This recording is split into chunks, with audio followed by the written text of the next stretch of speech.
सुप्रभात। दया का आभास, दया का आभास। प्रभु की दया कृपा तो सब पर एक सी होती है, मगर अपने संस्कार बस किसी को उसका आभास होता है, किसी को नहीं भी होता है। अब जीवन में न जाने कितनी समस्याएं पैदा होती हैं, किंतु कुछ तो यूं ही सुलझ जाती हैं और कुछ ऐसी होती हैं कि हमें उनसे निपटना पड़ता है। निपटने का मतलब है कि कोई कोई तो इतनी कष्टदायक होती है कि लेने के देने पड़ जाते हैं। ये सब संसार का खेल है, भगवान की लीला है, उसकी माया है। भगवान तो अपनी ओर से किसी को कष्ट नहीं देते, परंतु अपने अपने कर्मानुसार लोगों की को अलग अलग तरह से अपने भोग का एहसास होता है।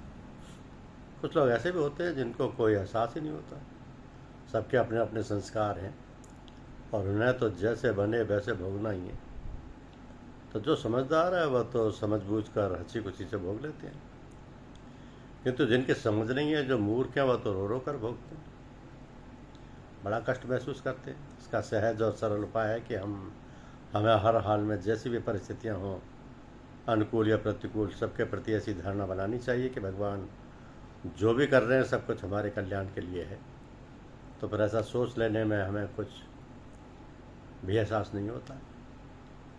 घटनाएं घटती हैं, समस्याएं आती हैं और चली जाती हैं, हमारा उनके प्रति कोई भाव कुभाव नहीं बनता, क्योंकि हमने सोच लिया है कि जो कुछ भी हो रहा है, भगवान जो कुछ भी कर रहे हैं सब कुछ हमारे कल्याण के लिए है। तो फिर हम सबको ऐसी धारणा बनाना चाहिए जैसे जीवन की सारी घटनाएं यूं ही होती चली जाए, हमें उनका कोई एहसास ना हो। जो चीज़, जो घटना जैसे भी आ रही है वह तो आएगी ही, मगर हम उसको किस प्रकार लेते हैं इसी पर उसका सारा दारोमदार है। जब हम अपने आप में तल्लीन और महव रहते हैं, उसकी याद में, उसकी इबादत में, तो फिर हमें किसी चीज़ का प्रभाव मालूम नहीं होता है, क्योंकि दिल तो पहले से ही कहीं लगा हुआ है।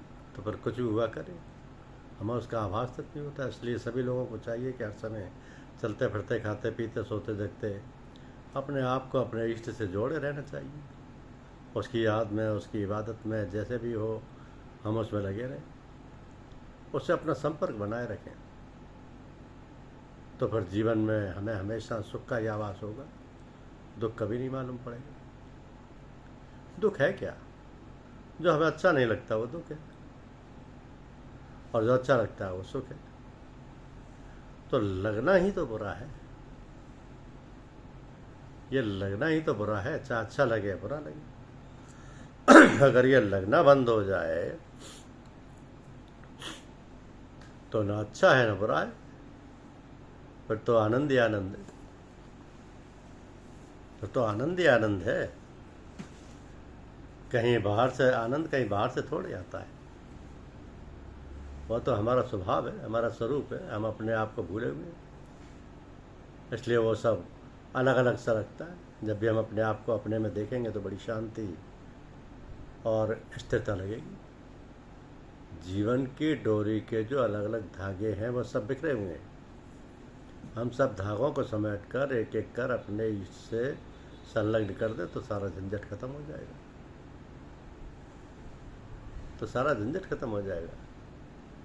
तो हमें सावधान होकर अपनी गतिविधियों पर ध्यान देने से सब मामला सुलझ जाएगा। यही तो साधना है, हमें यही तो करना। धन्यवाद।